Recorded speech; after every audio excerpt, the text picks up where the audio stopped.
15 दिन पहले का बात होगा। मैं अपने ओपीडी में बैठा था। टाइम होगा 2-2:30 बजे तक टाइम होगा। एक बूढ़ी माँ और एक लड़का आए।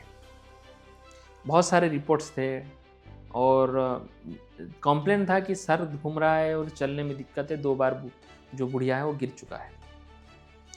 तो मैंने उनसे हिस्ट्री लिया, उनका बीपी देखा और पता चला कि उस बुढ़िया को डायबिटीज़ है, ब्लड प्रेशर है, हाइपोथायराइड है। जब हमने उसका बीपी नापा तो उनका बीपी आया 222/110। तो मैंने उनसे पूछा कि माँ जी आप बीपी का दवाई खाते हो कि नहीं खाते हो? उन्होंने बोला कि नहीं मैं खा नहीं रहा हूँ, क्योंकि वो एक ही सांस में बोल रहा है कि मेरा बच्चा मेरे को ध्यान नहीं रख रहा है, तो पड़ोसी नहीं लेके आते हैं, तो मैं मेडिसिन नहीं खा पा रहा हूँ। पहले सुन के मेरे को बहुत दुख लगा, बुरा भी लगा, क्योंकि अपने बूढ़े माँ बाप को कोई कैसे ऐसे कर सकता है, ऐसे मेरे दिमाग में आया, ख्याल में आया। और एकाएक मैं उस आदमी को बोलने लगा कि आपका माँ का ध्यान नहीं रखते हो, क्या कर रहे हो? अभी 220 के ऊपर है उनका सिस्टोलिक ब्लड प्रेशर, अभी उसको पैरालिसिस भी हो सकता है, डायबिटीज़ भी, आप ध्यान नहीं रखते हो। Literally then man started crying. I felt very bad and asked. मैंने उनसे पूछा कि भाई क्यों रो रहे हो? आप माँ के ध्यान नहीं रख रहे हो, वो मतलब कि रो रहा है, आप रो रहे हो, मतलब माजरा क्या है, आप क्या मतलब हो रहा है? तो उन्होंने मेरे को बोला कि he is a police sub inspector, that man is a police sub inspector, और उसका जो वाइफ है वो भी असिस्टेंट सब इंस्पेक्टर है। दोनों नौकरी में है, स्टेट पुलिस में है। तो दोनों का जो पोस्टिंग है यहाँ से 50 किलोमीटर दूर है। और पुलिस का नौकरी के बारे में आपको क्या पता है, मेरे को पता नहीं। जितना मैं जानता हूँ उनका वर्क जो होता है बहुत वर्कलोड होता है, बहुत होता है, और उनके ऊपर बहुत सारे प्रेशर होते हैं काम करने को लेके। जितना दूसरे प्रोफेशन में थोड़ा कम होता है, उनमें ज़्यादा होता है। छुट्टियाँ उनको ज़्यादा नहीं मिलती है, और जब हर किसी का छुट्टी होता है, त्यौहार होता है, उन लोगों का ड्यूटी बढ़ जाता है। They work in a very intense pressure. तो मैंने उनको जब बोला तो उन्होंने थोड़ा रो लिए और बोले कि मैं अपने माँ को अपने पास रखना चाहता हूँ, लेकिन वो रह ही नहीं रहा है मेरे पास।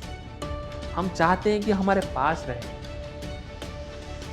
मैंने उनसे पूछा कि माँ जी आपका बेटा आपको रखने के लिए रो रहा है, आप नहीं रह रहे।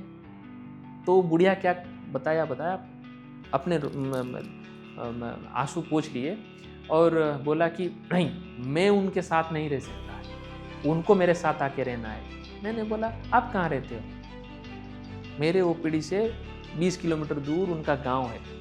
वो बुढ़िया उस गांव में रहता है, और उस आदमी का पोस्टिंग मेरे जहाँ ओपीडी है, ऑफिस है, वहाँ से 50 किलोमीटर दूर है। यानी कि 70 किलोमीटर अवे वो नौकरी कर रहे हैं, दोनों हस्बैंड एंड वाइफ। और ये बुढ़िया को एक्सपेक्टेशन क्या है, वो आके उनके साथ रहे। मैंने उनको बोला कि वो दोनों नौकरी कर रहे हैं, अपने बच्चे संभाल रहे हैं, ये बहुत बड़ी बात होता है माता जी, आप उनके साथ रहो, उनके साथ दो। वो बुढ़िया बोलती है कि नहीं, मेरे को मेरे अड़ोसी पड़ोसी के साथ रहना है। मैंने बोला क्यों? अड़ोसी पड़ोसी आप लेके आए अभी उनको, आपको? नहीं, मैं उनको छोड़ के नहीं जा सकता। मैंने बोला आपका उम्र अभी 70 क्रॉस कर रहा है, आप अपना पड़ोसी नहीं छोड़ना चाहते हो। वो हस्बैंड एंड वाइफ दोनों नौकरी कर रहे हैं, अपने बच्चे पाल रहे हैं, अपने सारे जिम्मेदारियां निभाते हैं, फिर भी आपको लेके इधर आए हैं। आपको शर्म नहीं आता है? आप उनके साथ नहीं जाते हो और ये से तरह बात करते हो। नहीं, हमने उसको बहुत मेहनत करा, पढ़ाया लिखाया, तो मतलब आप क्या चाहते हो? वो सुसाइड कर ले आपके लिए?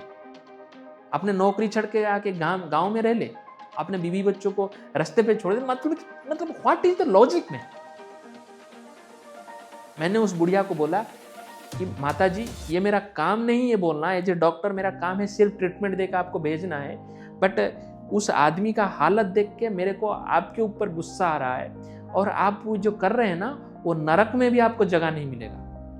आप अपने बच्चों के साथ जाति कर रहे हो, आप चुपचाप जाना और अपने बच्चे के पास, जब वो बच्चा था, आपका घर तो इधर नहीं है, आप बोल रहे हो आपका घर इधर से 200 किलोमीटर दूर था, आपके हस्बैंड ने इधर आके पोस्ट मास्टर का ड्यूटी लगा लिए थे, इसीलिए आपने उधर रहे थे, आप क्यों अपने सास ससुर के पास नहीं रहते थे?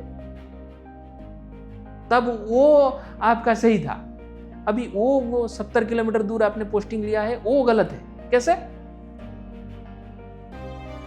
आप अगर शांति चाहते हो जिंदगी में, तो आप उनके घर में जाओ, अपने ऑफिशियल जो क्वार्टर रहे हैं उसमें जाके आप एडजस्ट करो अगर आपको अच्छा नहीं लग रहा है, और उनके बच्चे बन के रहो।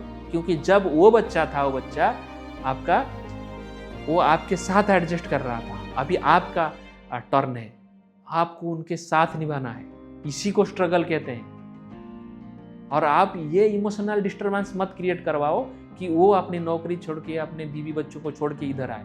और आपको पता है एक दिन का उस छुट्टी लेने के लिए उसको कितना नाक रगड़ना होता होगा अपने सुपीरियर ऑफिसर के पास, वो पुलिस में होते हुए, और आपके इधर लेके आए। वो फिर वो बोलता है, वो बुढ़िया, कि नहीं मेरा तो हाथ पैर जब तक चलता है मैं किधर नहीं जाऊंगा। मैं बोला कि आप शुक्र करो कि आपका अभी हाथ पैर चल रहा है, आपका बीपी 220 से ज़्यादा है, अब कभी भी सर के अंदर आपका नस जो फट सकता है और स्ट्रोक हो सकता है, और एक ही बिस्तर में खाना, हगना, मुतना सब होना है, और तब उन्हीं को आप फिर परेशानी में डालोगे।